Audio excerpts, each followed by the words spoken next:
are watching the Eternal Tournament Series. And it is I, Mark, aka aReNGee, joined in the booth with LocoPojo. Loco, you mind running through the top 8 real quick? Or, excuse me, our top 4? Yeah, like currently who we have left on the list is Crizalio, 4181 versus Flash 2351, or rather Crizalio versus Flash 2351. And we will be seeing a pretty good setup there as the two of them go at it. Crizalio is running Stone Scar Burn and Flash is running Big Combre. But the match that we're going to be following today is Bradykin versus Level 13 David. The Chalice Control deck versus the Combre aggro. This should be a pretty even fight. Like Chalice Control is capable of generating a lot of early threats, but Combre aggro is very, very good at sort of being a control killer and pushing against sort of the slower decks that are trying to establish a later game. So if David can get those stand togethers on the harsh rolls, I feel like it might favor him a little bit. Yeah, I still have to take Bradykin. I still have to take Chalice here. They're just going to be able to. Bradykin's going to be able to throw so many units in to block, and it's just going to get completely crowded until. And he's got enough. He's got enough with his Eileen's choices and the harsh rules to really get through those Sandstorm Titans, along with the 4 Desert Marshals and the 2 Archive Curators. I don't know. I'm not convinced that Bradykin's just not going to run away with this. Yeah, it's certainly got some potential. We'll see exactly what ends up happening.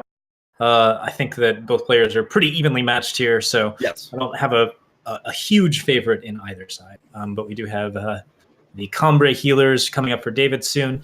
His power's a little bit awkward. He doesn't get things quite as fast as he wants to, and that's going to favor Bradykin in terms of the first round. For certain. Looking here. If David can get out that Reality Warden, that's going to be a pretty big game, but it looks like he whiffed on the power in order to be able to do it. Yeah, meanwhile, Bradykin is curved Combre healer, Chalice on curve. This is the hand that Chalice is really kind of looking for in this situation. It's particularly good against the aggro matchup, and I think that it's going to be a really rough time for David. Yeah, I think so too, and this is kind of what I was worried about, right? Because now Bradykin's going to be able to play a power next turn, play another Combre healer, and activate Chalice on the Combre healer that's in play. And I imagine he's going to activate Chalice first to see what he draws before playing that second Combre healer, because it might actually be correct to play the Amber Acolyte, or that Kothon that just showed up. Yeah, a couple of good options. Bradykin has the second Combre healer to follow up with. At this point, he's gumming up the board pretty hard. Vanquish David at all in the opening matchup, and having 4 of them in his hand to start is really, really rough. Later on, he'll be able to swap those in for Xenon initiations and maybe get a little bit better board, but at the moment, he's kind of facing the nightmare scenario. Bradykin got all of the game cards he needs to sort of be defensive, and on that front, he's doing very well. Yeah, unfortunately, Bradykin already getting 6 life from those Combre healers, and since Bradykin knows that David's not playing anything like Harsh Rule, he's 100% okay with just running out as many things as he possibly can onto the board. So Bradykin's going to have a board that's pretty big, full of decent units. Yeah, a bit of a break for David here in that Kothon comes down with a Chalice buff on it, meaning that David has a really easy Vanquish target. Mm-hmm. So he's going to get to use those Vanquishes effectively to push. And from here, he gets to push essentially another 5. The more damage that he can push, the better off he is. Bradykin has run out 2 life gain cards already. He needs to pick up a couple more. If he picks up Lumen Defender, that might be just the ball game. But we see another Kothon into an Amber Acolyte. And this time, he may not be going for Chalice trick on the Kothon. Nope, there we go. Yeah, I think you definitely do. I would have liked to play the Amber Acolyte. Well, I guess it doesn't actually matter, but this is exactly the line that I was going to take, was Kothon and Amber Acolyte activate on Kothon. Yeah, it's a pretty good deal for David, just because you get rid of they overwhelm the board with bolts. But as a result, Bradykin's still looking pretty ahead. The Chalice is just doing work. Getting that thing on curve was really, really bad for David. And from here, he's just trying to push as much damage as possible, and he's doing an okay job of it, but this is about the point where it starts falling short. Yeah, as soon as you can start playing Lumen Defenders and then activating on the Lumen Defenders, life starts becoming a lot more difficult. Yeah, Lumen Defender seals up the game. David can still find the Seraph, and Seraph does have an Aegis on it, so like that can certainly save him in this situation. It gives him a similar amount of card advantage to the stuff that Bradykin is generating, but like there's going to be some pretty nasty stuff coming out of Bradykin's deck soon, including Channel the Tempests and Great Parliaments. Yeah, those are hard cards to beat. Ooh, I don't know if I like playing the Kothon here. I think I like the Combre Healer, pop the Aegis on Seraph, and then silence that Seraph. Just because David's sitting at... Oh, I guess silencing the Initiator basically does the same thing. So yeah, it's a slightly crueler method of disabling, but it definitely makes sense here. With Initiate just knocking Seraph out of the board, the situation just worsens for David. He can't really do anything about it. He could attack into it. That'd potentially deny Bradykin one card, but at that point he has to deal with Kothon, so not looking strong. Yeah, I still think I just like getting... I still think I would have liked just to have silenced that Seraph, just so it's done with. Don't have to worry about it anymore. I imagine we're going to see the same line basically happen right now. Desert Marshal going to come down, silence the Seraph. But you could have done it last turn. I don't know. Yeah, and with the Seraph go most of David's last hopes. Like, we have the potential to get another Seraph out here, but like Bradykin just getting the Chalice early, that's a big deal. That's the key thing to get in this matchup. And now that it's happened, I think that David's in a lot of trouble.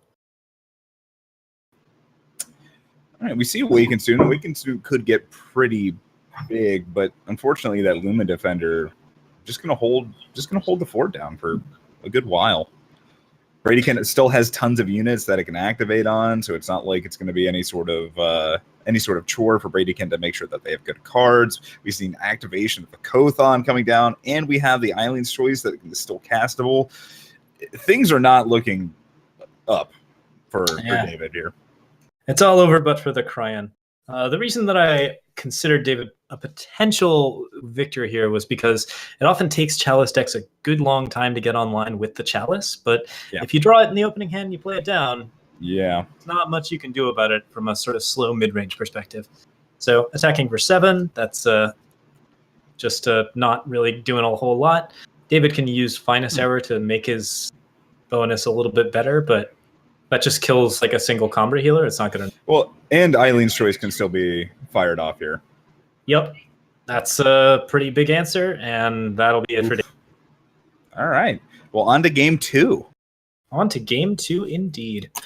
So from here, like we have pretty good pile of stuff that David could potentially be throwing in. There's no sideboards for this round. We're going to see just basically each player like playing up against each other. I'm curious if you think David should bring in the Dawnwalkers once the sideboards happen. I know we were talking about that a little earlier. I definitely do agree. I like the Dawnwalkers with the stand togethers. I have to imagine Protect may or may not come in. That would just be another thing to give the Dawnwalkers Aegis. I actually kind of like the Xenon initiations too, just to try to clear away as many little units as possible. That might be the wrong way about going at this matchup. But yeah, not entirely sure. I just I like the fact that it gives the +1/+1, lets you just kind of soak up some of those 4 damage attackers. Yeah, it builds your board in a way that's particularly beneficial. It is typically wrong in the Chalice matchup to focus on the unit because you're trying to just get as much damage in as you can. But like Xenon Initiation here is just so good for building out board that I think it's absolutely correct. You might swap it for the Vanquishes just because the Vanquishes are not typically high value until the Chalice comes out. But I think Xenon Initiation is a very strong card here. All right, so we're seeing a similar start from David here. Not too terribly bad. That's Legion Banner is actually going to be pretty good. That's what's going to allow Bradykin to eventually play these multiple Temple Scribes that we're going to see probably start coming down next turn. Yeah, David gets to play Sandstorm Titan on 4, which is a card that certainly helps him out here, but he's just had really weird most of these last couple of games. He's never had the kind of god curve that his deck's looking for. Yeah. From here, a 5/6 charges in and gets a decent amount of damage. And Ooh. like he's not getting Island's Choice here, so he must feel pretty confident. Yeah. However, that harsh rule in hand already for Bradykin, if Bradykin can find that second justice source, I think is going to do some work. Yep, it's definitely a good way to clear out that board. David doesn't have a stand together yet. Bradykin might be a little afraid to such a huge blowout, but like if David gives him the opening, he'll take it. Oh, for sure. But again, this is all predicated on Bradykin drawing a second Justice Sigil next turn. Yep, we see Awakened Student probably playing down into a power. I think if you're Bradykin, you might think twice about playing the harsh rule if you draw the Justice, just because like you lose 2 blockers and your opponent's board gets big enough to kill you. And indeed, he throws down the Lumen Defender. Yeah. Now, Valkyrie Enforcer can hit Defender or Kothan. Kothan is probably the clear play. Did David just pass turn? It seems like it. Yes. All right. Yeah, I think he doesn't win very much on that. He wanted to play his Valkyrie Enforcer. All right. He vanquishes the Owl, and from there he can enforce or stand together, but nothing's looking great for him. Yeah. All right. So I do like making the Lumen Defender a 1/8.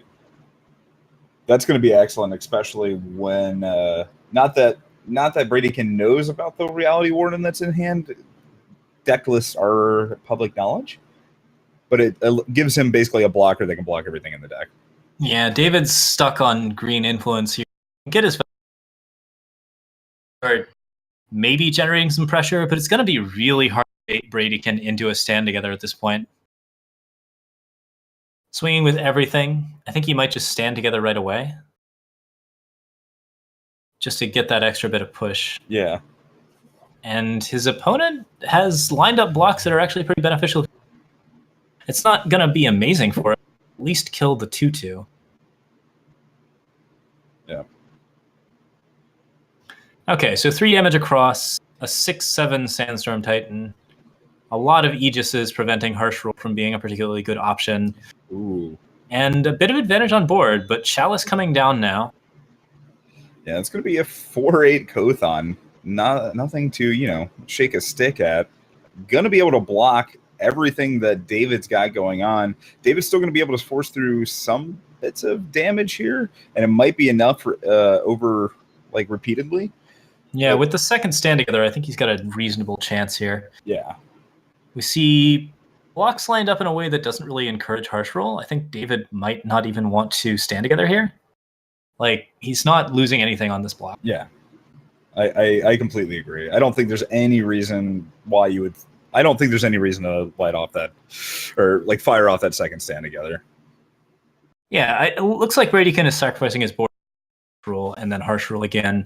So, like, at this point, or Lightning Storm and Harsh Rule. Oh. We do see the stand together. Yeah. I mean, it's...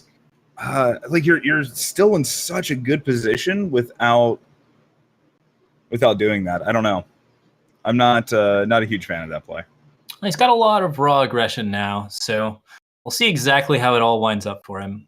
Initiative of the Sands is kind of an interesting card to provide him with a Seraph. You might want to leave that back from now on. And Parliament gives him a little bit of defense in a way that might actually be really beneficial as well. See, I actually liked your line of firing off... I guess if he fires off Harsh Roll, then he's just dead, right? Yeah, if he so fires off Harsh that. Roll, Yep. like it's very unlikely that Bradykin will play a Harsh Roll here. So using the stand together twice is not actually all that bad. It's just that, like, it may not be enough at this point. Yeah, so now you gotta... Do you throw both owls in front of the Reality Warden? It's quite possible. You might want to get that Awakened Student out of the way before it gets too big, but it depends on what your overall lineup is. David actually pushing through for 11 damage with the lineup, so he's may get enough. He's doing okay. But Bradykin deciding to order the blocks a little differently, focusing on self-preservation, actually. Okay. and All not so right. much building out his board. So Reality Warden is going to bite the dust here. We're going to go down. Bradykin sitting at 9. Yeah, and we do still have this Awakened student. We're going to pump it up to an 8/8 there. Yep, a little bit of extra damage. Every little bit helps. If he Yeah. takes it up to 9, then that forces some bad blocks potentially. So Bradykin getting his activations here. He's actually a little bit on the back foot. He might lose. Second Parliament, more blockers. Yeah, but next turn he'll be able to harsh roll twice. So as long as he can block and live this turn, he'll be able to clear up the board, and then he'll have Channel the Tempest to start rebuilding his hand. Yeah, that's a little bit rough. So like from here, we see just standard blocks, and then just a double harsh roll. That's a pretty critical turn.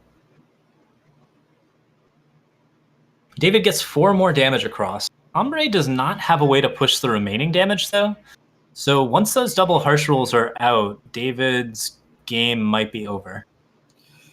That's kind of what I'm thinking.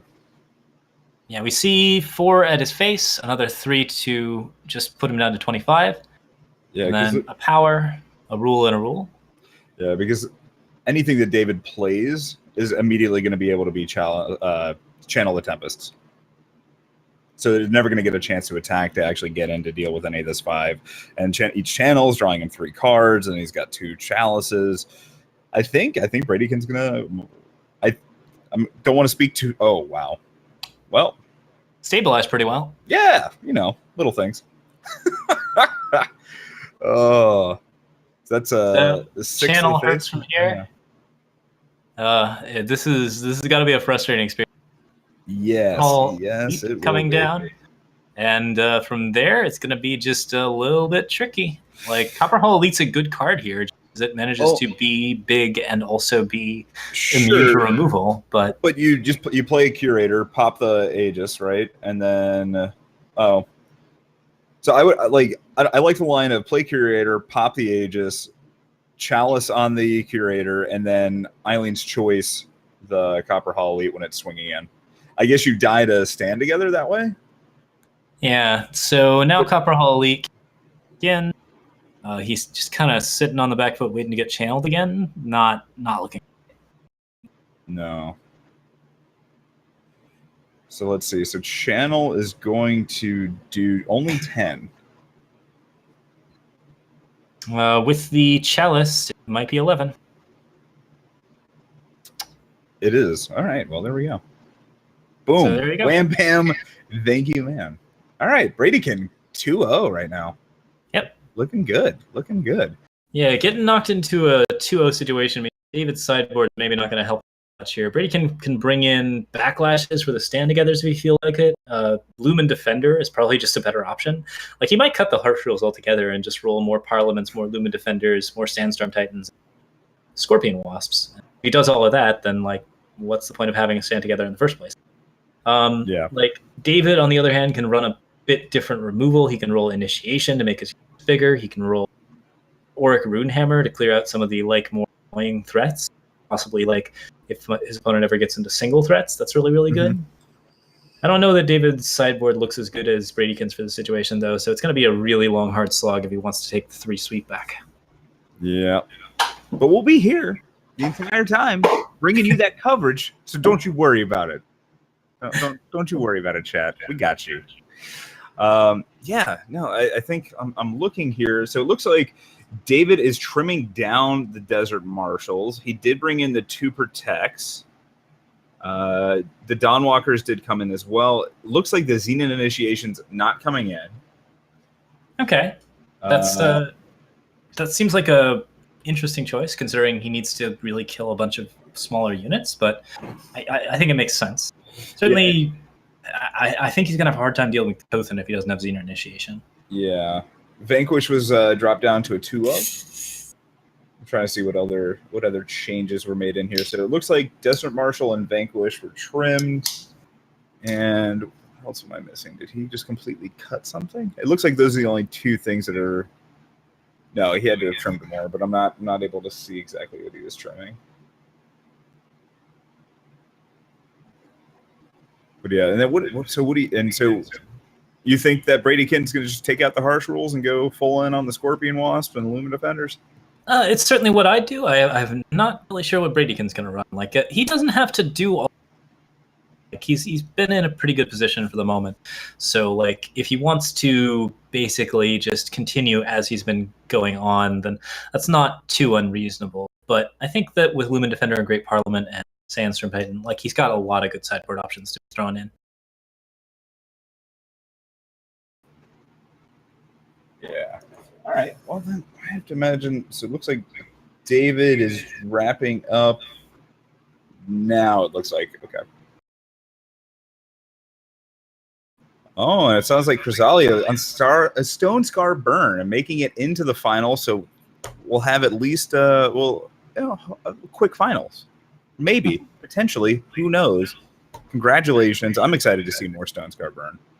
Yeah. I wonder if that's Crysalia like a gem. It's a gem? A general. Oh, a general. Okay. Yeah, yes. A 6/4 quick draw with a +2 and yeah. I got confused. It's kind of like kind of like System of a Down. Damn it.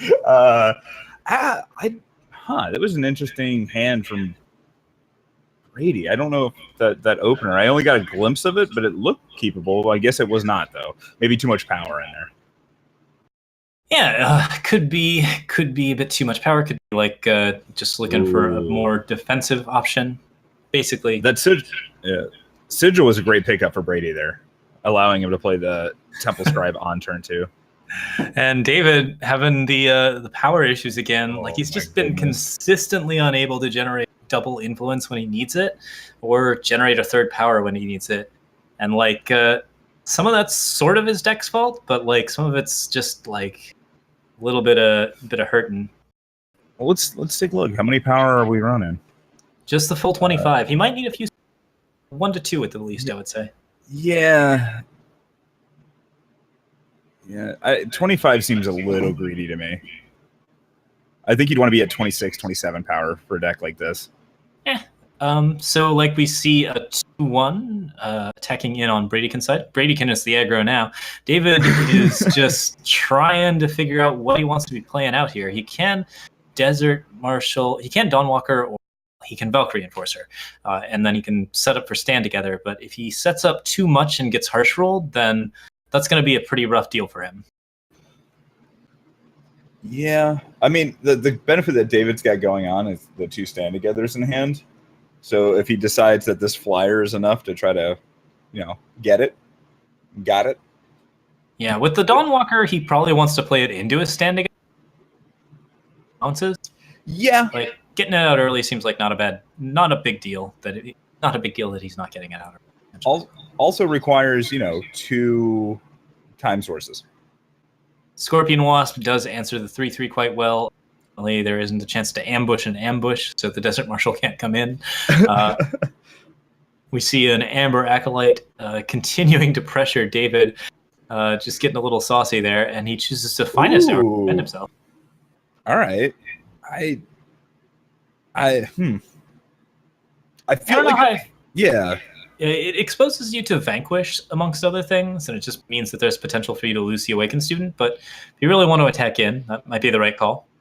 David can now drop Desert Marshal on top of the 1/5, and that's pretty good. This is Bradykin's first game without playing Chalice on 4, and that's kind of the situation where David's deck should be able to thrive. But he's been dealing with his own power problems. He's been dealing with his own other issues, so he's not getting the curve that he specifically wants for this matchup. Yeah, and even though Bradykin's had a couple of his units silenced, they're still the units that have really big butts, so that their ability to block is still very much intact. Yeah, Brady bringing in the Sandstorm Titan. David was not fooled and kept his Vanquishes in the sideboard. He may have taken them down a little bit, but he knew that those were there, so he kept the Vanquishes as a possibility. And I think that serves him pretty well here. He doesn't attack as though he has Stand Together, which I think is really interesting here. I think it's fine, right? Yeah, he's probably trying to force the other thing. So we see a Stand Together here, and that's actually a really good deal for the Dawnwalker. Mm-hmm. Wisdom of the Elders, just the Dawnwalker stays alive. He gets 4 damage in for free. He doesn't trade for the Lumen Defender, but he doesn't need to. And Yep. now his board is harsh roll proof. So things are looking up. Yeah, and that Dawnwalker will forever now have Aegis. So even if it does leave the field, it's going to come back, and it's going to come back as a 5/2 Aegis. Yeah, Bradykin channeling face is actually kind of a good thing for David. Like, although it means there's a lot of, it also means that he's got real pressure this turn where he gets to just swing in with a bunch of stuff and potentially Stand Together or Finest Hour again. I would say Finest Hour here to play Sandstorm Titan. Okay. Like, but if you want to Stand Together here, that's also not a bad. I think it builds the board a little bit less, but yeah, like he's taken advantage of Bradykin channeling his face and really getting a good amount of advantage out of it. I did actually like that block from Bradykin. Unfortunately, the Finest Hour messing it up there, but I like the idea of starting to whittle down some of David's units. I might have double blocked the Initiate though, just to get him back down to 4 power to prevent the like 1 extra point of damage. I don't think is going to be that big of a decider in the long run, and the stopping a potential Reality Warden from coming down, I think, would be is bigger. It, again, didn't actually matter because the Finest Hour was there to block it, but just a little something. Yep, there's no good news for Bradykin here except for that Scorpion Wasp, which is just a great answer to Sandstorm Titan. But like David can Stand Together again this turn if he wants to, or he can hold it back because he's witnessed the double harsh rule once, and he might be a little bit worried about it happening again. I would be too, especially when you already have a board full of relatively large units and you don't really need to, fire it off. Don't go too aggro. Another channel from Bradykin means he quite possibly loses this game. The overwhelm damage from Dawnwalker is good enough, I think. Yeah, that's game. Yeah. So Channel of the Tempest just really bad for Bradykin there. Wow. And like he just couldn't build a board. That's kind of the matchup that we were David was hoping to see in the first round. And now that he's seeing it in the third round, he might have a chance of clawing back in.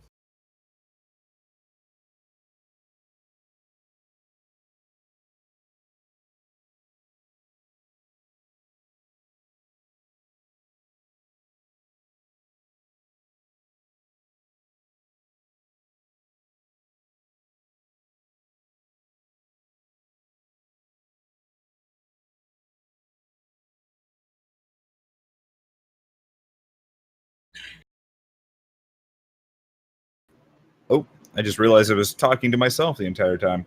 Aha. Yeah, no, that's good. It's real good. But I was checking to see if your mic was going to cut in there. Yeah, my bad. So David did look around at his sideboard, decided that he wasn't actually going to make any changes, which I think I agree with. I think the deck looked pretty well in that last game that we saw. Yeah, it seemed like he's got most of what he needs to put together. So as long as he can continue to have that sort of success in terms of getting the right curve against Bradykin, that'll really help out a lot. But Bradykin really just has to hit that chalice and hit it on time and just get like a reasonably lucky, not particularly lucky, but just like have enough of a curve of good stuff that he can stop him. Wow. That was a fun little interaction. We see the turn 2 main phase Desert Marshal trying to silence the Initiate of the Sands. David showing how important that Initiate of the Sands was by throwing down a Protect.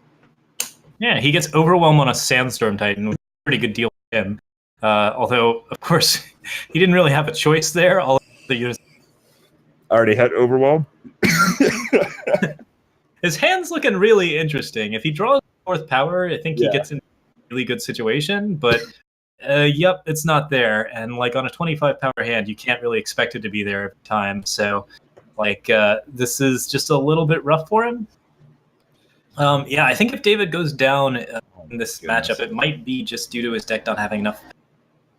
Bradykin hits the Sandstorm Titan, and that's a pretty big deal. So David can follow with his own Titan. Yep, David finds that power, though, which was all important because now that board is going to start swinging pretty big. However, Bradykin has the 2 Combri healers. The Combri healers along with his own Sandstorm Titan, that's going to block most of the units. And with these random 2 power like rinky dink units, they're going to be able to start eating away some of these bigger units, while Bradykin's also still able to block everything. Yeah, David at this point can just sort of build copper hall elites out every turn and sort of hope that works out for him. Eventually, he'll get a stand together, finest hours to really make a push. But like Bradykin's going to be sitting on the Scorpion Wasps in the meantime, so it's going to be a bit rough. Yeah, so let's. We see Kothan into Combre Healer. Mhm. Bradykin's board is really well stacked at this point. David has found his second finest hour, so if he wants to make an attack here, it's probably going to turn out advantageously, especially since there is no power for Scorpion Wasp up. So he could just swing with a bunch of stuff and see how the finest hours trade. Huh. A single attack with Sandstorm Titan is a little... Yeah. Bradykin can block as though, like, he just block with everything. I don't think there's a reason not to. At which point, double finest hour doesn't really quite get him ahead. Like 5, 6, 7, 8, 9, 10. Yeah. There's a lot of health here, but with double finest hour, David's just going to be clearing out threats here. It's still only 11, so he only gets one big threat out of the way. Yeah, he probably might be content to stay at... Oh no, 9 damage is not enough, so he has to finest hour again. This block is really bad for him. Actually. No. I mean, I don't think you finest hour again. Oh, I guess. Yeah, just save your own Titan. Yes. Interesting. Yeah, Leaves I'm the not opposing sure that- Titan alive. I'm not sure that worked out as planned. He had both finest hours, but unfortunately, he just got like really denied there. The Sandstorm Titan stays up, which means that his own Sandstorm Titan is still locked away. Oh, he gets to just play Copper Hall elites here again for a couple of turns. With popping the Aegis on the Copper Hall lead, do you think there's going to be a harsh roll? I don't think that Bradykin is ever going to want a harsh. Yeah, that's what I would think. But then why waste the Combre Healer summon? I don't know. It's curious. He doesn't really need to get Combre Healers going too strongly. David is building out a bigger board at this point, and yeah, but I mean, like a 2/5 sits there and blocks the Copper Hall Elite all day long, right? So if you weren't planning on getting rid of that Copper Hall Elite, I'm not quite sure why you pop the Aegis instead of just making a unit that blocks it perfectly. Yeah, that makes sense. David finds a Seraph, which is a useful card if he's drawing a bunch of power. The Reality Warden here is definitely pushing out a bit, but he still hasn't found Stand Together, so if Bradykin wants to harsh roll here, yeah, that would be acceptable. Found the Stand Together. All right, this board gets different now. Well, he still has 3 harsh rolls, so even with the Stand Together. David attacks this turn. He can stand together, get a decent amount of damage, get harsh rolled, and then get harsh rolled again. Like I don't know if the double harsh roll helps Bradykin with this much damage coming down on him. Sure, but Bradykin's at 39, 39. exactly. And yes, a lot of these units are big, but there's going to be some sort of chump blocking. And if David attacks here at all, allowing Bradykin to actually get some blocks just to soak up that damage, I don't know. Yeah, like the potential for the all-in attack here, David has to take it. But we're going to see Scorpion Wasps. We're going to see harsh rolls. Like, it's going to be a scene, and I don't know that David comes out ahead. Yeah. Pop another Aegis. Yep. And then Lumen Defender, jump in front of the other Copper Hall Elite, throw some shit in front of the rest of the guys, call it a day. Yeah, get Scorpion Wasp? Reality Warden. Oh, where's the Scorpion Wasp going? Let's see. Got the full set of blocks. Okay. That block there defends against the Stand Together, so he still gets the Copper Hall Elite in that situation. David's still got 10, 13 damage coming through. Actually, no, it's 14 damage, plus another 3. But nope, those blocks prevent that, and a little bit more blocking just to sort of make Stand Together whittle him down. I think Bradykin's using his health as a resource here as well, because the Stand Together doesn't look that good for David. No, not at all. And Bradykin's still leaving up a Desert Marshal to be able to pop an Aegis if David goes for the Stand Together here. Yeah, the one thing I'm not sure of here, like of the overall setup, is he put the Desert Marshal unit. He's expecting Stand Together. That seems like a weird choice since he could put it in front of the 5/5 instead. But other than that, like those blocks just devastate David's board. We're going to see a lot of stuff trading back and forth. But Bradykin keeps his Titan goes down to 26, which is not nothing. But now the board's looking pretty even. Yeah, And, I don't know if you waste the harsh rule. Like if Bradykin had another Titan in hand, I'd be all about jamming a harsh rule, but I don't think you I don't think you need to now. Your biggest concern at this point is that Awakened student. Yeah, Dawnwalker coming down. David really just wants to draw power for like the next 4 turns. Just make bigger Awakened students. But Desert Marshal right there on the Dawnwalker. Bradykin doesn't have like his established Chalice to sort of get things moving, but he's looking decent on defense now. If he wants to attack for 6, he trades with 2 smaller units. The 4-2 and the 2-2, yeah. Yeah.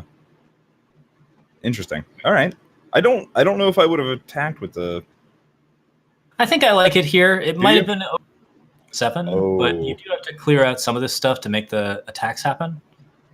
And like now, Bradykin's looking at maybe ruling his own board or doing something crazy. Okay. More stand-togethers would be really good for David. The Chalice coming out is probably going to seal things up. But We've already seen. Oh, we've only seen 1 stand together so far. 1 stand together, 1 protect. So there are 3 more stand togethers and 1 more protect floating around. Yeah, David might want to all in here just to get a little bit of damage. I agree. I 100% agree.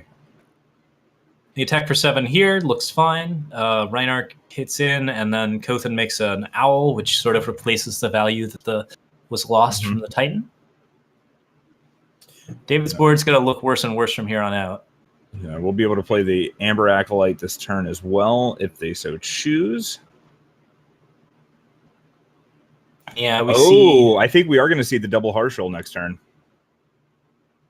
David playing the power just to get the Awakens bigger. It's a little risky because you're not threatening stand together in that sense, but here we go. Definitely going for the double harsh rule, and then we're going to play Amber Acolyte the following turn, along with the Archive Curator in this game is going to go. I think Bradykin's got it.